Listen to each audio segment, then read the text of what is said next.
North Cork marched through the main street of the town carrying placards. Angry that bank bondholders are being bailed out while ordinary people suffer, Ballyhea residents hope that other towns will follow suit and take to the streets. It takes courage, you know, and I had decided, and I knew I was roping my wife into something because she'd never done anything like this. I was roping my kids into something, my friends and neighbours, you know, there were only 18 of us that first day, and we had our little A4 size placard and walked out onto the main road between Cork and Limerick in Ballyhea, and, you know, and walk up to the end of the village, turn and walk down again, just the 18 of us. And you know you're becoming a figure of fun, and it did happen locally, you know, the people are having a laugh at you, you know, you go into the pub in the Bridge Bar and fellas are, you know, that you see the grin when you walk into press boxes, like, and I'm hearing the comments, you know, this is the guy that has Angela Merkel shaking her boots over in Berlin. But I just felt it had to be done, you know, and I thought, you know, even the Amazon starts as a ripple, as a stream, you know, and I thought, we get something started. This is not a political party protest, this is a people's protest, and like we're hoping to involve everybody in this thing. And at the moment now down there, like we have, you know, Fine Gael people, Fianna Fáil people, Sinn Féin, it didn't matter, they're all shoulder to shoulder walking the thing, you know, male, female, young, old, because this affects everybody. Ballyhea residents Dermot O'Flynn and Francis O'Brien join us now on the morning show. You're very welcome to the programme. Dermot, this was your idea because you think we've just rolled over and taken this. We have, because like I suppose about maybe 4 or 5 or 6 months ago that I started to take an interest in what was happening, when I started hearing billions, you know, being talked about as if it was nothing. And like $1 billion is a lot of money. It's 100,000 or 1,000 million euro. And it was just being bandied about, you know, the 5 million to bail out the banks here, and then another 5 billion, another 5 billion. But and the more I read into it, the more it was hitting me, because I was reading German economists. I was not in German now. I was reading English economists. I was reading American economists and top people. And the one common thread that was coming through the thing was that all of these people, now they were all saying, you know, that the natural order of things had been interrupted by the Irish government in granting this guarantee to the bondholders. But the one thing that none of them could understand was that there was no public protest, that the Irish people were accepting this without any protest. And, you know, they hadn't been obviously in our pubs and clubs because they'd have heard the protests in there. But I think that you know, we actually have to do something at this stage. And like what we are hoping for, as you said in the intro, is contagion. You know, the ECB are terrified of contagion, but like I think that what the ECB have done to us, you know, it defies logic, it defies belief almost. But a lot of these people, again, these economists, can't believe what has happened with the ECB. They came in here ostensibly last November to bail out an Irish government that was on its knees. And what they actually did, they came in with an agenda. And that agenda was to bail out their own banks, who were these bondholders. And they imposed this additional debt on there. I liken it actually to a guy going into a credit union who was in trouble because he'd lost his job and he had a family, and the banks wouldn't lend him money anymore because he was a bad bet, which was happening to us in the markets. And he goes into, and the credit union manager said to him, you know, okay, you can have the money, no bother. But there were some very reckless friends of yours who borrowed a lot of money from some very foolish friends of ours, you know, and as a condition of you getting this money, you're going to have to pay their debt. You know, no, it wouldn't happen. You know, no manager, no credit union manager would do that, and no sensible individual going in there would accept it. But our two Brians did accept it. And I think that they went in there without a bottom line. In any negotiations you go into, you have to have a bottom line. They went in there without one. They just accepted whatever was put on them. And I'm just absolutely flabbergasted that, first of all, this has happened. How have other people taken to your protest? You said you had 18 the first day. Your family been the majority. Family and friends and a few friends. And it took a lot of courage, you said, to get out there, and because people were beeping at you, and you took the jibes afterwards. Since then, it's grown, and it's slowly simmering. Yeah, it has, because, and even in the press boxes that I talked about, you know, where initially, like, fellas were kind of laughing at it, because the idea that, you know, a small little parish like Ballyhea with a few people can actually, you know, have an effect on Europe. You know, kind of like everybody's kind of laughing. But what we're saying is that if it starts in Ballyhea and then, maybe go to Newtown and Charleville and Milford, like Fermoy started 2 weeks ago over the road from us, and they grew again last week. Cork had a protest of sorts on last Saturday, and I think that, and everything is local. I mean, even when I talk about sport, everything actually is local. And I think it was I don't know what the great American politician that said all politics is local, but everything is local. You start to, some of the greatest movements in the world just started with a few people protesting. Yeah, exactly. Even what's happening in Libya at the moment. And like, I worked in Benghazi for a year and a half in a previous life as an engineer, and I know what it's like. I know what it's like under Gaddafi's regime. And even back then, this was in the 70s, it was tough. But what those people are doing, the courage it took for them to do what they're doing. But that started with just a few people in Benghazi who were unhappy because a lawyer representing one of the disappeared was treated badly. I think he himself disappeared, and a few of them took to the streets. And now you have what you have in Benghazi. Well, we don't even have to risk our lives. Okay, well, you're saying the grumblings are going on in pubs and clubs, but it's not going anywhere else. Francis, you're in Ballyhea.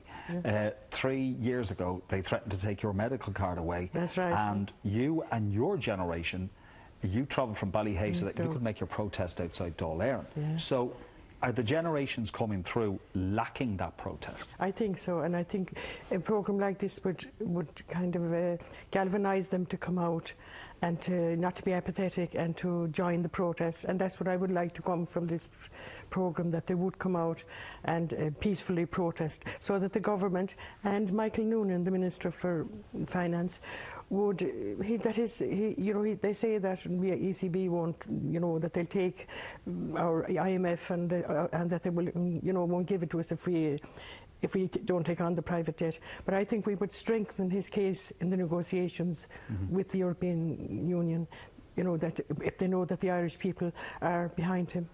That's why I think it is very important that the Irish people would come in peaceful protest and not be apathetic.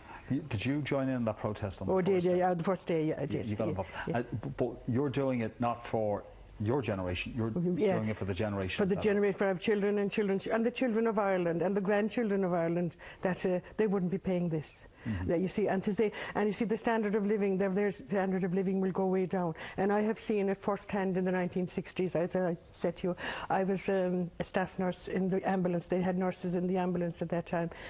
Going into homes in Cork City where the poverty was grinding. I would never like to see that again. People hadn't enough food for their children. They hadn't enough clothes to buy enough money to buy the clothes to send their children to school. That I would never like to see again. What type of support have you been getting from these protests and from neighbouring counties? I mean, do you think this is something that could swell and get bigger and bigger and maybe make a difference? I think it is, and I agree with Francis. I'd be hopeful that a programme like this, and we want to thank you for the opportunity as well, because, I think that if we can get some national exposure on it, I think it might prompt people to get off their backsides themselves, stop complaining and just start marching. And as Francis said, it's a peaceful protest where we're concerned. We're not looking for destruction. I think that's completely counterproductive, and we're not looking for any kind of disruption, even a serious disruption, because we're holding it at times, that aren't going to inconvenience people too much. But we've had, we do have people like coming to us from neighbouring parishes, and even we adjoin Limerick County. Effin Parish is actually the next parish to us in Ballyhea, and we have a few people coming from Effin Parish. We have a few people coming, I think, from Kilmallock as well. So it is starting to spread, and I think that if the word gets out, I think it would spread rapidly. But rather than even joining us in Ballyhea, if they only did what we did, maybe 10 or 12 people that get themselves together in their own place and just start marching, because you're hearing a lot. I think that people are just weary of all of this, and I think that people are so dispirited. And I think the thing that has really the last straw for people was when this happened, when this extra burden was laid across their shoulders. And we can't understand, because that everybody else that's involved in this, even the bankers suffered, even the developers that everybody hears now, they've suffered because companies have gone to the wall, they've been taken over by NAMA.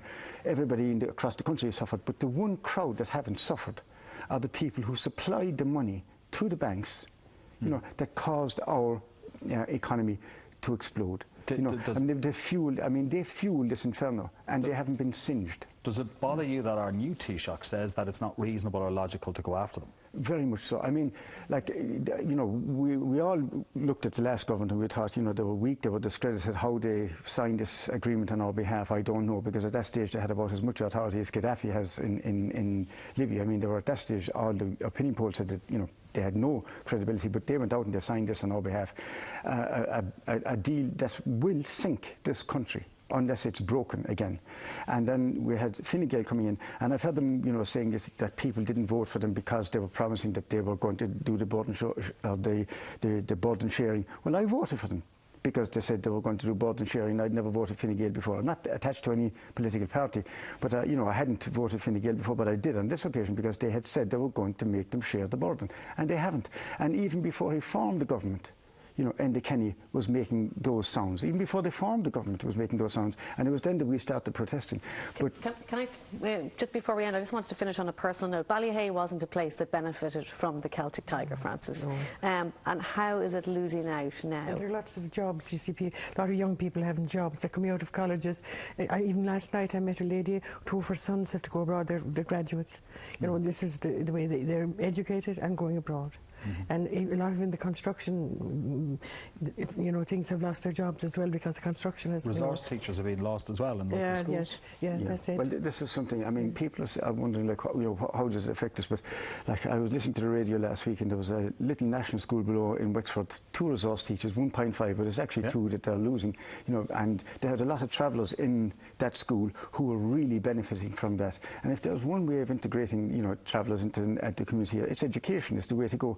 And those resource teachers are being taken away. And that kind of thing is being replicated right across the country, and it's the most vulnerable who are being hit.